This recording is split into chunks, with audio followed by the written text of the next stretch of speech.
დღეს დაიკითხა დაცვის მხარის 3 მოწმე ნარკოლოგი, რომელმაც დაადასტურა ნარკოლოგიური დასკვნის გაცემის ისტორია, საიდანაც ჩანს თედორი აბრამოვის თმის ნიმუშზე არ აღმოჩნდა არანაირი ნარკოტიკის კვალი, მათ შორის MDMA-ს კვალიც, ვინაიდან ბრალდების მხარე MDMA-ს დავეპარაც აბსურდია. ასევე დაიკითხა 2 მოწმე, რომელთა ჩვენებებიდან დასტურდება პოლიციელების მიერ აქამდე მიცემული ჩვენებების სიცრუე, რასაც ჩვენ მანამდეც ვამბობდით და შესაბამისად ჩვენი მოწმეები აბათილებენ მათ ჩვენებებს. ერთი მეგობარი იყო,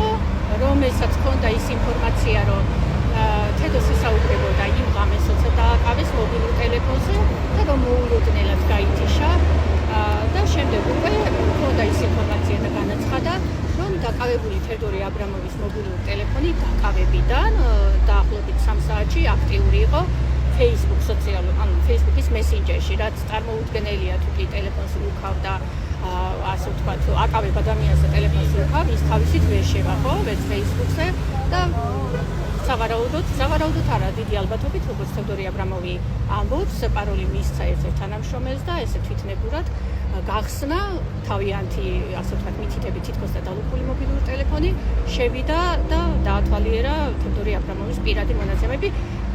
საგამოძიებო მოქმედების ჩატარების გარეშე. რაც შეეხება მეორე მოწმეს, მეორე მოწმე იყო ადამიანი, რომელიც მონაწილეობდა თედორი აბრამოვის სახლის ჩხრეკაში, რომელიც ჩატარდა 8 დეკემბერს 12 საათის შემდეგ და მან კონკრეტულად მიუთითა, რომ 3 პოლიციელი კი არა, 6 პოლიციელი იყო შესული, რომ არცერთ არ იცოდა ფორმები, რომ ეძინათ, იქ მყოფ 3 ადამიანი იმყოფებოდა თედორი აბრამოვის სახლში ამ დროს,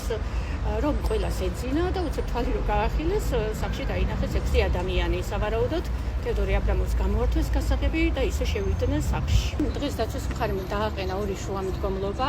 და ერთ-ერთ მიფტკიცებაზე, კერძოდ ნარკოტიკული საშუალება, რომელი პაკეტშიც იყო დალუქული, აღმოჩნდა თედორი აბრამოვმა განაცხადა, რომ მასზე მისი